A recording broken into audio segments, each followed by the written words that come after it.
Okay, determine the nature of stationary points. So, actually finding stationary points, just deriving, depending on the nature of them, depends how many times you'll derive. Now, I'm going to go through this to its completion of thought. In methods, you actually get away with a little bit less, for the most part, but I'll explain at the end exactly what you should be able to do.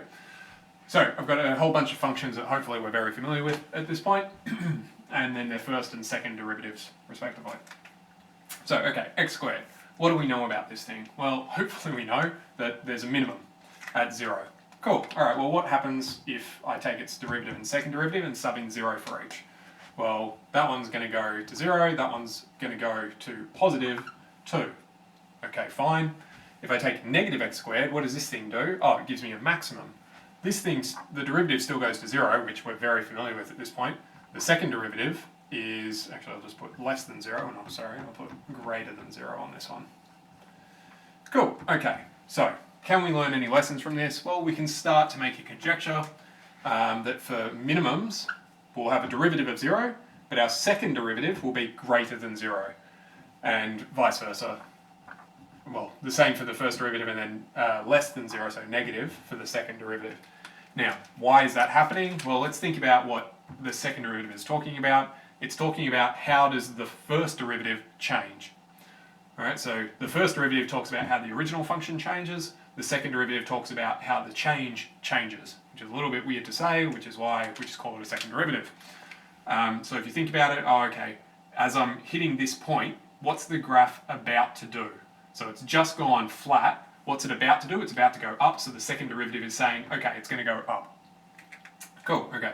Notice that the second derivative is always positive, so it's always trying to come up. No matter how far back you start, even if it's a super negative gradient, it's still trying to come good, so it's always got a second derivative that's positive because it's trying to come up faster and faster, and once it is going up, it's just trying to go up faster and faster and faster. Similar story here, even way back at in the negative x values, it's a positive gradient, but it's always trying to go down. So ultimately, it's trying to come down. Okay, great, because it's constant. Fine. Alright, well what about something like x cubed? Well, hopefully we know that this is an inflection at zeros. Cool, well this goes to 0, and this also goes to 0. Okay, well maybe that means if I get 0 for both, I'm dealing with an inflection. Okay, that's fine. Well, x to the 4, this goes to 0, this goes to 0. But hang on, isn't that a minimum? Well, now we've got a little bit of a trick on our hands, because if we get 0, 0 for both, we have to think a little bit harder about it. Could be a couple of different things.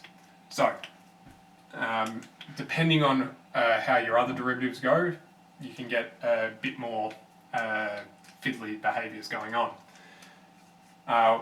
Generally, one way of tackling this is to think about what happens if I move slightly to the slightly larger x's or slightly smaller x's, and then determine whether or not your graph is actually going up or down. That's a little bit fiddly to do, particularly if you don't have a CAS. So for the most part, you have to reason it out.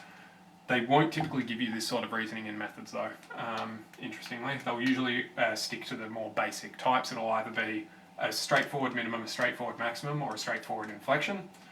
Typically they'll avoid giving you these multi-power minimums, maximums. But sometimes they might just throw you under a bus, so it's worth always knowing that if you get both of them being 0, it is possible that you have a maximum or a minimum, although not always going to happen for those. Okay, if we go to something like sine, take our derivatives, think about zeros. Cool, cos of 0 goes to positive, so greater than 0. Negative sine, what are we putting in? 0, so that goes to 0 again. Okay, so now my first derivative is positive, but my second derivative is 0. What does that mean? Okay, well, that means that at that exact point, I've either maxed out or minned out on my rate of change. So either it's as steep as it usually means it's as steep as you're going to go, or as flat as you'll ever go.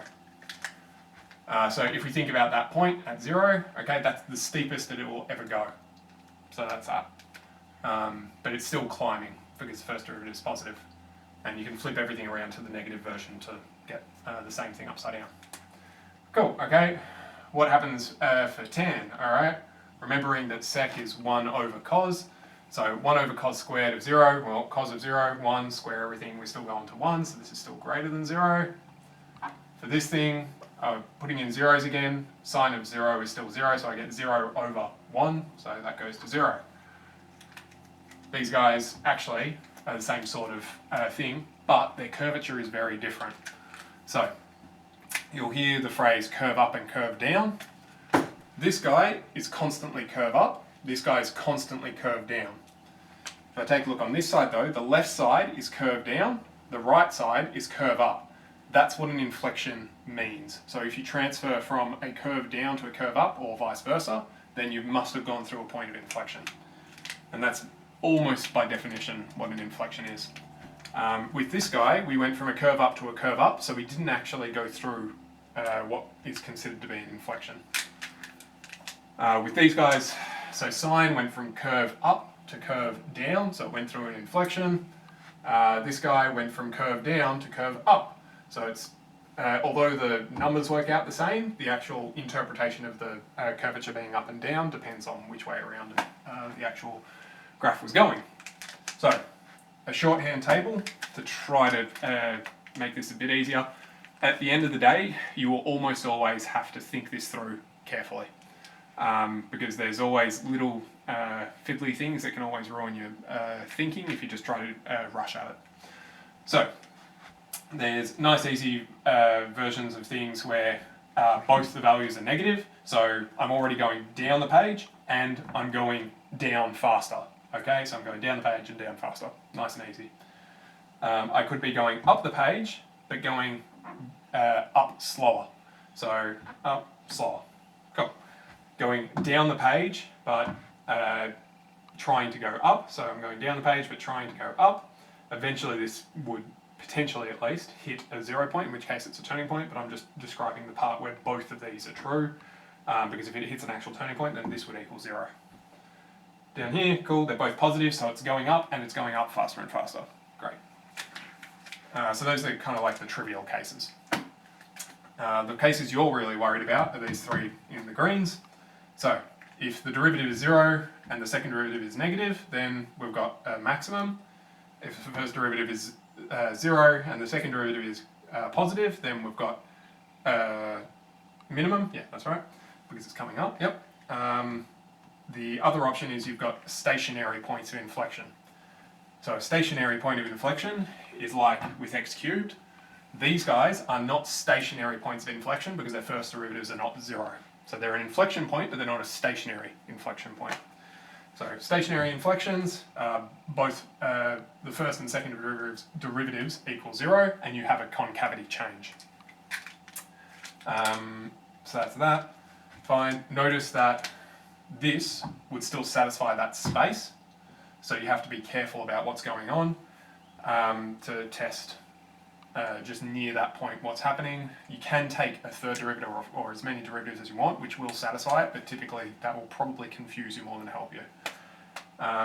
The other options that can come up, but in methods I don't tend to, because I don't think they're strictly on the study design, is if your first derivative is 0 and your second derivative, your first derivative is negative, and your first derivative is negative and your second derivative is 0, then you end up with one of those two types of curves. Again, the difference between these two types, it's whether you're changing, in this case, from concave up to concave down, or from concave down to concave up. That's the only difference. And vice versa. If you've got a positive first and a 0 second, then you can be going these ways. Again, the only difference between those two is which way the concavity shifted from and to. So that's that. 10C is mostly about just finding the derivatives. 10D is about identifying the nature of them. So the natures are minimums, maximums, and inflections, but those inflections break into stationary inflections and just non-stationary inflections, or in general, they're all inflections. Cool. The number one trap is this thing where you've got something like x to the 4, where if you take both of them will be, the first and second derivatives will both be 0, but it's not actually a stationary inflection, so just be a little bit careful about that. Other than that, that's all she wrote. Cool, best of luck. Cheerio.